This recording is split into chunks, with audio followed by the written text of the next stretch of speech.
Alrighty, welcome back everyone. We just talked about the CFP field. Looks like a very, very fun 12-team playoff. Obviously, I got my issues. We'll talk about those tomorrow, but let's talk about the championship games. Let's get into all the games that happened this past weekend, and we'll start over there in Atlanta, Georgia, actually where I am right now in Atlanta, Georgia, and we'll break down the SEC championship. Georgia gets it done over Texas for a second time this year in overtime. It was very different than the first time around, but kind of similar in some different ways. You had Gunnar Stockton come into the game after Carson Beck got injured.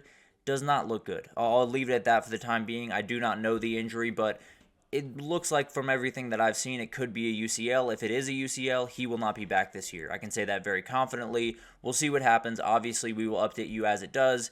Does not look good for Carson Beck in the playoff, possibly. But very weird game. Texas dominated the first half of this game. It was outgaining them, I believe, 260-ish to about 56 at halftime.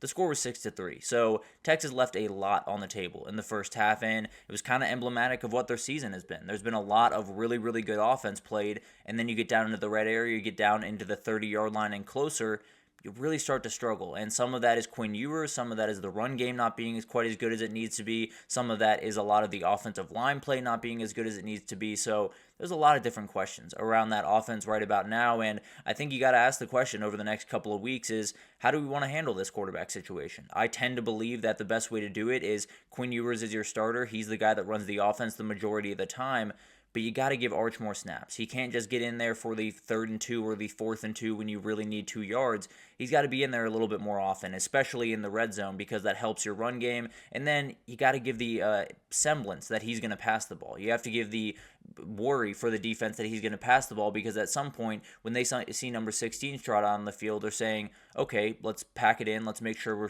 we're ready for a run. So a lot of different things that need to happen over the next couple of weeks around that quarterback situation. The poorness of Quinn Ewers' performance is getting majorly overblown. Threw for over 350 yards, made a couple of mistakes here and there. The offensive line didn't play well. The run game really let him down. So I'm not here to bash Quinn Ewers by any means. I am here to say they probably got to get Arch a little bit more involved, especially in the red zone, if they want to be fully successful as an offense. But getting to Gunnar Stockton, because that was the story of this game. This guy coming in, getting absolutely laying out late in this game, but holding on to the ball in overtime and giving Georgia a chance to win. If he lets go of that ball when Andrew Makuba hits him, that game's over. There's no doubt about that. And speaking of that hit, just for a second, because there's a lot of people online being very mad about that hit, because it was vicious. There's no two ways about that. It was a very aggressive hit from Andrew Makuba. The thing is, by rule, that's not targeting. And I'm not saying that it shouldn't be. The reality is, if that shot right there, if by rule that is not targeting, which it is, the way he explained it, it is not targeting by rule, it is as good of proof as I've ever seen that targeting is not there to really protect the players, or isn't doing good enough to protect the players, because if it was, then Andrew Makuba would be out of that game, period, end of story. So it wasn't targeting. By the letter of the law, it was not targeting. Man, if that's not targeting, then we're just not protecting players by implementing targeting. So a lot of different questions around that. Obviously, Andrew Makuba is fine. He is going to play in the playoff game, no problem there. Gunnar Stockton got up. He is more than fine. I think he will be fine going forward. Probably has a pretty good concussion right about now. He's got multiple weeks to get right, get into practice, and get ready. So he will be more than fine. For Carson Beck, it was really tough that he went down, but everyone else stepped up. When Gunnar Stockton came in the game, and really at halftime, it felt like this entire team felt that we have to all step up more. We all have to put Gunnar Stockton in better situations. So the offensive line got more push. There were very few drops from the wide receivers, maybe 0 in the second half. The defense played a ton better, especially that defensive line. So overall, you had a lot of really good things happen that just kind of helped Gunnar Stockton be the story of this game. Help Gunnar Stockton execute this offense really efficiently, go down and score on his very first drive. It sputtered at times. He threw the pick that probably should have been a pick 6 if Jalen Gilbo had his head turned around. But overall, a lot of different things went on in this game. More than anything, Texas gave this one away in a lot of different ways. You had 11 penalties for 94 yards, 2 missed field goals, 2 turnovers, terrible in the red zone.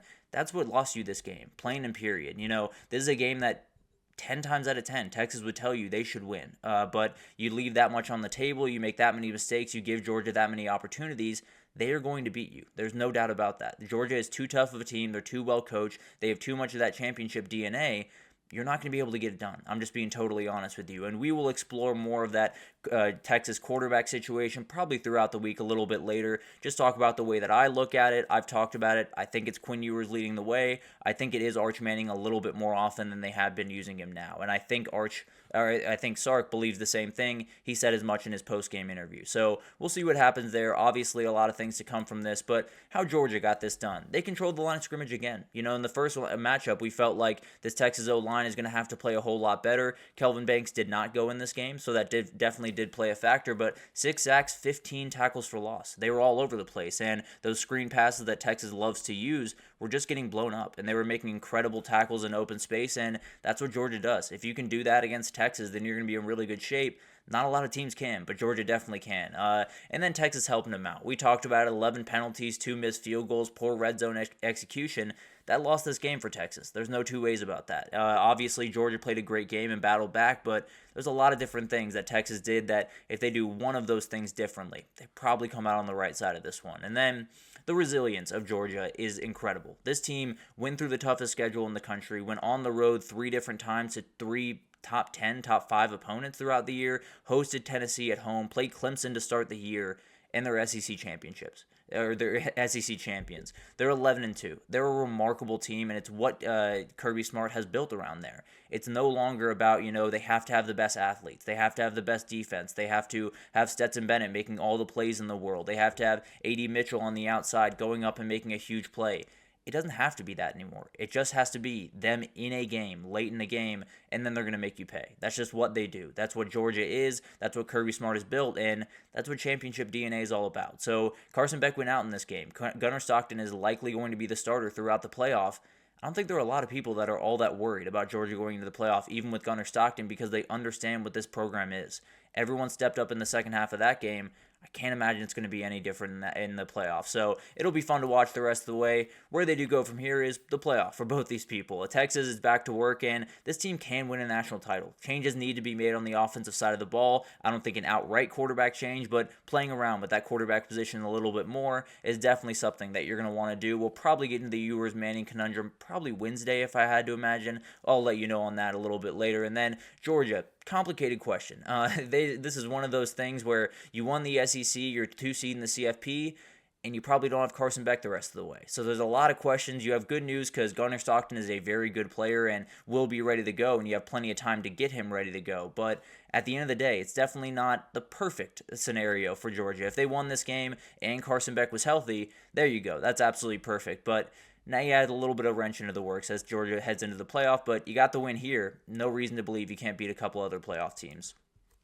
And then moving forward, we do have Penn State, Oregon. This one was awesome. It was not a Big Ten championship. I know the logo was in the middle of the field. I know they were playing in Indianapolis, but this was not a Big Ten championship score. It was 45-37 Oregon, and Oregon kind of just put on a show.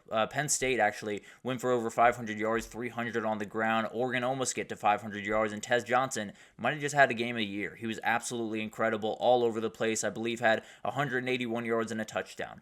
Ridiculous how good that kid is, and when you put him in open space, a lot of really special things can happen. The Penn State running back duo, we talked about a lot going in.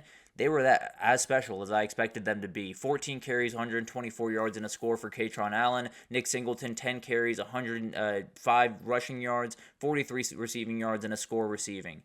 Remarkable stuff from this running back duo, and it shows you just how good this offense can be when those guys get rolling. When those guys are running downhill, when they are really imposing their will, not a lot of teams that can really stop this Penn State offense, especially when Drew Allar's playing at that level. Obviously, he made his couple of mistakes. Those were kind of the difference in the game in a lot of different ways, but he's a remarkable player. Both these quarterbacks played incredible football. Dylan Gabriel a little bit more cleaner. Drew Allar made that incredible touchdown pass that made you think Penn State might have had a shot late in this game, but overall, I think it was one of those things that shows you just how good both these quarterbacks are. I think Drew Allar is one of those guys that if he comes back for 2026, or 2025, I tend to expect him to.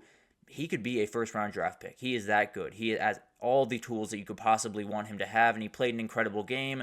Their defense has problems, and we'll get to that throughout the week. We'll talk about that as they get towards SMU, which is a very explosive, very fast offense. So a lot of things to talk about. But for Oregon, you win the Big Ten in year one. 12-0 turns to 13-0, and now your season starts back over. We talked about it last week. It's now just about winning a national title, and you got to compete with the best teams in the country. Your defense has a lot to figure out. There's no doubt about that, and we'll talk about that Oregon path. We'll talk about that Penn State path later, or probably tomorrow, because that's one of the other flaws with this system that Penn State lost, and probably in better shape than the Ducks when you talk about the CFP. But keys to the game for Oregon were execution from Dillon Gabriel was perfect. There's really no two ways about that. He might be the very perfect quarterback for this offense. Makes very, very few mistakes. Always executes the pass where it needs to go. 22 for 32, 300 total yards in this game. 4 touchdowns. Really remarkable stuff from Dillon Gabriel in this game. He was absolutely incredible and definitely one of those guys that really just executes an offense that has all of the guys around him. You know, when you talk about the Oregon offense or even the Texas offense, we talked about that going into the year. It was going to come down to Quinn Ewers just executing the offense in front of them, that offensive line holding up for him, and that run game getting going. Oregon's been able to do all that, and you see what that offense can be. I think it's the same thing with Texas. They're just missing the mark in the run game and the offensive line and somewhat in what Quinn Ewers can do on the field. So a lot of different similarities from Oregon to Texas. Oregon's just hit that different level on offense. But they also took advantage of all the opportunities that Penn State gave them because the defense really struggled for the vast majority of this game. They were able to get an INT early to kind of put them up by about 18. They were able to get an INT late to put this game on ice, and Penn State did miss a field goal early in the second half. They go right down the field, go up 14, never give the lead back. So a lot of different small openings that Penn State gave throughout this game. Oregon took all of them, and that's what a championship team does. And then mismatches on the outside.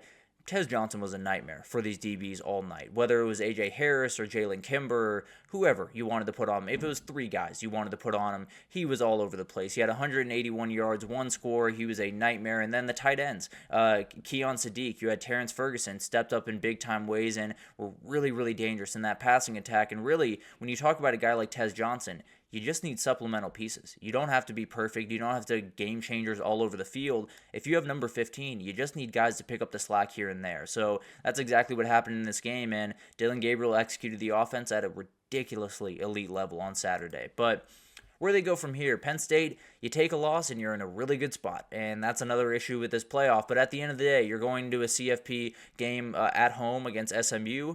Then you're staring down Boise State, the other chance, and we'll see what happens to very elite rush offenses, and definitely something that Penn State has done really well with throughout the year. Kind of struggled with in this game. So a lot of stuff to talk about with that matchup. We will get into it throughout the next couple of weeks. And then Oregon, you're right exactly where you wanted to be, where you expected to be. You're winning the Big Ten. You were the number 1 team in the country. You were going to be the team to beat as we head into the CFP. It'll be interesting to see what happens there. Definitely a lot of different questions about this Oregon team, especially that defense. We'll talk about them leading into this CFP, and we'll talk about what they would do against an Ohio State again or against a Tennessee if they were to face them. So a remarkable couple of matchups here. This is obviously the ones that everyone was looking towards for the elite football of the weekend. Georgia Texas was a little bit more sloppy than I think a lot of people were expecting, but at the end of the day, 2 really fun games. And now we'll take our second break, and then we'll get into the quote-unquote win-and-go-home games. That ACC game didn't end up being one, but it really did feel like one. Then you had Arizona State and Boise State just kind of roll over their opponents this past weekend. We'll talk about it all right after this, so stick with us.